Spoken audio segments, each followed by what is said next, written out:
Burns, and welcome to another story time with Tom Burns. I apologise for the delay between the first one and this one. It's been I've been trying to get some good stories together. I've got plenty of stories. It's just that I want to make sure that I tell the most interesting ones. You know, I don't want to bore you. With shitty stories. But anyway, I got two stories to tell you today. The story of when I was beaten up in an alley, and then the story of when a very close friend passed away. Now you might think, oh, last video I did a story about my granddad passing away. Now I'm doing about a close friend passing away. I've had quite a few, sad things happen in my life, like close friends passing away, and obviously my granddad passing away. So there is going to be quite a few stories about people passing away. It's just what's happened in my life. But anyway, I'm going to start with a story about when I got beaten up in an alley. So this was when I was back in school. I was quite young. How old was I? I think I was either 14 or 15 anyway. Or was I younger than that? I could have been younger than that. I can't honestly remember. I think maybe 11 and 12, something like that. I think I was in like year 8 or something like that. Anyway. I used to get a bus to school, like a school bus, and it used to pick me up just around the corner from where I lived. But there was an alley cutting. It's a shortcut between where my house is and where to get to the bus stop. I mean, I could go the long way, but it takes at least about 5 minutes longer. So, everybody used that shortcut. Yeah, people that lived around where I lived, everybody used that shortcut. So I've been using it for a while, like before this even happened. And basically, it was after school one day, and I was going through the alley, and this guy, I won't say any names, but this guy, I knew him from school. I wasn't friends with him. He was a school bully, even though he was like really like, I don't know. He wasn't your typical school bully. He wasn't your typical school bully. Anyway, so basically, I was going through the alleyway, and he was coming the opposite way to where the way I was going. He was going, back the opposite way, and he was walking towards me, and he had one of his friends with him, and his friend was at least 6 foot, maybe taller. And at that time, I mean, I'm 5'10" now, but at that time, maybe taller than that. I'm not 100% sure. But at that time, I was only like 5'6", 5'5", if that. So, his friend was like 6 foot, so he was towering over me. And the thing is, this guy who beat me up, well, I say beat me up, who punched me a couple of times, he never even spoke to me before, really. He said a couple of things to me, but never really spoke to me before. And then, he had his 6 foot friend with him, and he thought he was all tough. He knew that, I'd be stupid to fight back because his 6 foot friend would, do something. So, I basically, I was going through the alleyway, and he pinned me up against the wall. It was a brick wall, and he was like, "What have you been saying about my mum? What have you been saying about my mum?" I didn't know his mum. I still don't know who his mum is. Never met her, never seen a picture of her, nothing like that. So how would I have said anything about his mum? I don't know. I think it was just an excuse for him to be able to punch me, to be honest. But anyway, he was like, "What have you been saying about your mum? What have you been saying about my mum?" And I was like, "I've never met your mum. Never met your mum. I don't know your mum. I haven't said anything about your mum. I don't know her, so I'm not going to say anything about her." But he just kept saying it. He's like, "What have you been saying about my mum? What have you been saying about my mum?" And I said the same thing. Like, "I've never met your mum. I don't know your mum. Why would I say anything about her?" Then he punched me in the cheek to start with. In the cheek. I was like, I was kind of shell shocked because this is the kind of thing that had ever happened to me, and nothing like this had ever happened to me before. So I was kind of shocked to start with. And like his friend, the 6 foot guy, he was like laughing and everything like that, and he just kept asking the same question, what have you been saying to my mum, what have you been saying to my mum? And I didn't know what else to say, so I just kept repeating the same thing all the time. In the end, he punched me, like, both sides, on the cheek, quite a few times. How I didn't have a broken cheekbone, I will never know. Maybe he didn't punch me hard enough, or whatever. And then he punched me in my left eye. I believe it was my left eye. I can't honestly remember like the specific details, but I think it was my left eye. And he basically gave me a black eye. My eye like went quite swollen, like quite quick. So I got home after that happened, and my mum was like, "What's happened?" Because she could obviously see my eye, and I didn't say anything to start with. I said, "Oh, it doesn't matter. Everything's fine. I fell over and hit my face." She didn't believe me. She was like, "What's happened?" And she just kept, going on and on. So in the end, I told her, and I said, I was beaten up. Well, I was, someone in the alleyway shortcut, pinned me up against the wall and punched me quite a few times. And she was like, do you know his name? And I was like, yeah, I do know his name. I knew his first and second name. I didn't know his friend's name. I'd seen him around school, but I didn't know his name. So she said, right, well, we need to sort this out. So, to cut the long story short, because there's not much else to the story, my mum told she told the police. The police, we were only young at the time, so the police weren't really going to do much. But she told the police gave this guy who punched me a warning, and told him if he does it again, then he will face charges. His friend never got anything because obviously he never told anybody else that there was anybody there with him. He obviously wanted to sound more tough than what he actually was. But it's nothing like that has ever happened to me again, and nothing like that ever happened to me before that. So I'm grateful for that. And so my mum told the police he got a warning, and then one day we were driving down the road and he was walking past when we were in the car. My mum pulled over, stopped. My stepdad at the time got out. He was like 6'6", he was huge. And this is one of the only nice things my ex-stepdad ever did for me, because he was an arsehole. He chased him down the road, like tried to get him. He didn't get him, and, he left him in the end. It wasn't worth it. But yeah, it was a horrible time for me then, because I was, along with that, I was getting bullied at school. I'd been bullied since I was young, and I was in my second school, and I was still being bullied, and and then to have that happen to me, it wasn't a very nice time for me. Luckily, I did have quite a good group of friends, so at least I had support there, and obviously I had my mum and my ex stepdad, so it wasn't too bad, but it was still a horrible time. I'm just glad I did tell my mum in the end what had happened, because if I bottled it up, then maybe it would have happened again. If the police hadn't got involved. So who knows. But yeah, that's basically the story of how I got punched in an alleyway. Don't know if that story is very interesting, but it's one of the more interesting stories in my life. So yeah, there we are.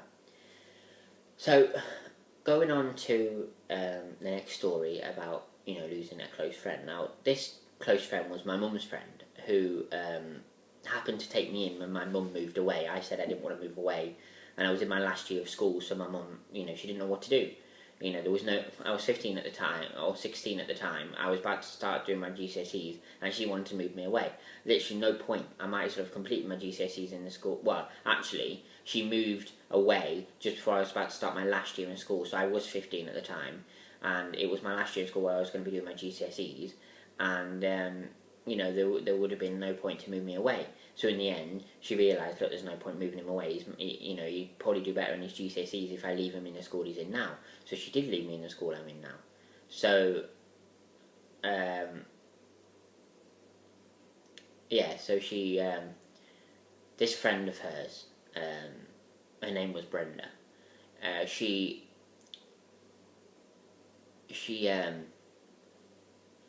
was a really nice woman. Really nice woman. She worked with my mum in an office, and they became really good friends, like, quite quickly.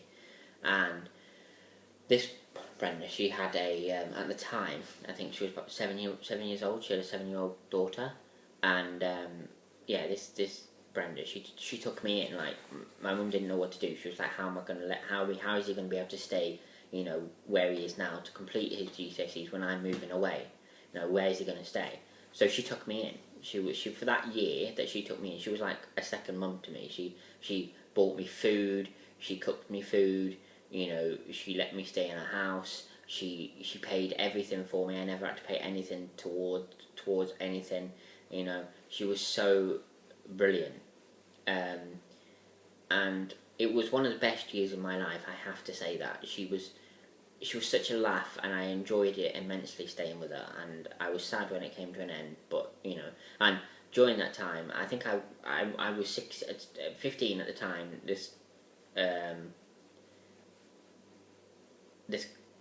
Her daughter would have been about 8 by the time I left, and I got on so well with her daughter. Like, I looked after her. I was like, me and her, we're like brother and sister now. It's like, that's how close we are. We're still that close, and I was like a big brother to her when I was there, and I'm still like a big brother to her. I look out for her, and I looked out for her then, and then I moved obviously away from her house. Then I moved, where I am now, and I remember the day I was told that she passed away. And she was only young. She was 40, or was she 39? 39 or 40. She was very young still. She was a heavy smoker. She liked to drink, but there wasn't anything specifically wrong with her. She was, for how much she smoked and what she drank, she was in pretty good health. And then I remember I don't even work in where I'm working now for, I think, about 6 months when I found out. And I remember my mum picked me up from work, and she said to me, I could see that she was upset, and I said, no, sorry, no, that she didn't pick me up from work. I was already at home. I wasn't working that day, and she'd been at work all day, and she come home, and I think she'd only found out maybe 20 minutes or half an hour before she came home. And she looked upset, and I said, what's the matter? What's happened? So there was me, my ex-stepbrother, my ex-stepdad. They were both here. Mum, ushered me upstairs. She wanted to speak to me, and she said, I've got some bad news. I've just been given some bad news, and I could see that she was really struggling to tell me. So I said, just take your time, tell me when you're ready. And my mum said, Brenda's passed away. And I didn't break down. I didn't say anything. I didn't have any reaction because I was so shocked. So, but then when it registered, I was just like, what? What's happened? Because, like, as I said, for what she smoked and what she drank, she was in pretty good health. There was no telltale signs that she was unwell. I said, what happened? And my mum said, well, basically she just collapsed. Looks like a heart attack, and she couldn't be revived. She passed away. And I was like, oh, no way. And I broke down, and I was really upset. And because, as I said, she was like a second mum to me when I was living there with her for a year. She really was. She did everything a mum would do for her kid, for me, And I've always appreciated it, and I always will appreciate it. And I said to my mum, I said, what about our little girl? Is she okay? And then this part my mum told me broke my heart. My mum said, well, unfortunately, she was the one that found her mum collapsed on the kitchen floor, and she 8 years old at this time. Oh no, 10 years old. Or 10 or 11 years old anyway. And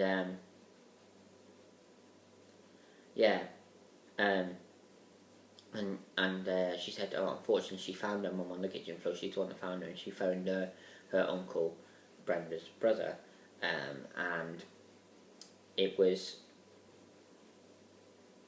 it broke my heart to know that a little girl at 11 years old found. No, it's bad enough that she lost her mum, but to be the one that found her, it broke my heart, and it still breaks my heart to this day. And she's turned out so great. This girl, she's turned out so great. She's brilliant. She's for losing her mum as young as she did. She's turned out immensely well. She's not gone down the wrong path yet. I say yet because she's still only young, but she hasn't gone down the wrong path. She doesn't smoke. She doesn't drink. She doesn't do drugs. What I say, she sociably drinks. I mean, she's only 16, so she can't really go out and get absolutely hammered. But she drinks little bits.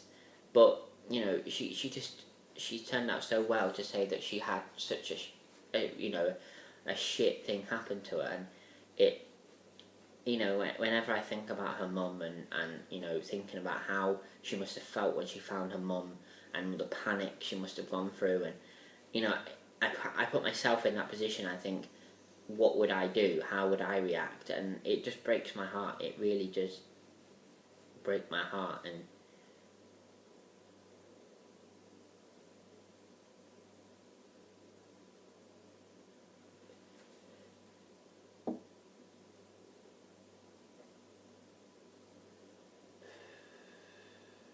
sorry, it's just like I kind of was I hadn't forgot about Brenda. I never will forget about her. But I thought I was thinking of stories to do, and this girl, she posted something on Facebook the other day. It was a picture of her and her mum, like when she was younger. Well, not her mum, her when she was younger, and under the caption was something like "Love you forever, mum" or something like that. And I thought I need to tell that story on my channel, and just thinking about that, "Love you forever, mum," and the fact that she found her mum on the floor, collapsed in the kitchen. It's the emotion. And the fact that it's been 5 years already, it's just going so quick. And the woman did not deserve to die. She was such a nice person. The nicest person, one of the nicest people I've ever met. It always seems to happen to the nice people. But anyway, sad. Very sad. And basically, the cause of death was revealed that it was a heart problem that she had got from her dad, because her dad died at a similar age that she did of the same kind of thing. So it was a genetic thing. It's so sad. It's really sad. Anyway, I hope you enjoyed this video. I hope you enjoyed these stories that I've been telling you. If there's any kind of video that you want me to do, whether it be a video you want me to react to, or something you want me to do in one of my videos, whether it be I don't know, a prank or something like that. I mean, the only person who can really prank is my mum. But if you want me to do any pranks, or if any ideas that you have for my channel, put in the comments down below, because I'm looking for ideas. I'm thinking of different things to do. I'm going to do more of these storytime videos. I'm going to try and think of more stories now after I've done this video. And yeah, so please, in the comments down below, any ideas you have for my channel, please put it in the comments down below. And as I said, I hope you enjoyed this video, and I'll see you soon. Bye bye.